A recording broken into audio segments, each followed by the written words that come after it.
Vozače očekuju promenljive vremenske prilike, a od sredine dana mogući su i lokalni pljuskovi sa grmljavinom, tako da vozačima savjetujemo veću opreznost u vožnji. Sporija vožnja biće potrebna i na deonicama koje prolaze kroz klisure i stenske useke, pored Ibra između Kraljeva i Raške, kao i duž Đerdapske i Ibarske magistrale. Izmenjen režim saobraćaja u zonama radova gde posebno treba obratiti pažnju na bezbednost radnika.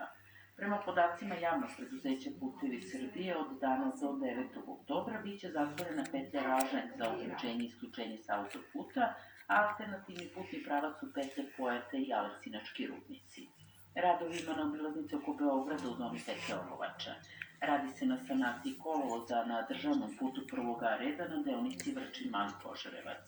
U zoni radova u smeru ka Beogradu za saobraćaj su zatvorene vozne i preticajna saobraćajna traka. Radi se na sanaciji mosta na autoputu E75 kod petlje Subotica Sever u smeru Novi Sad granični prelaz Horgoš. Do 7. oktobra produženi su radovi na petlji Surčin-Ostružnica.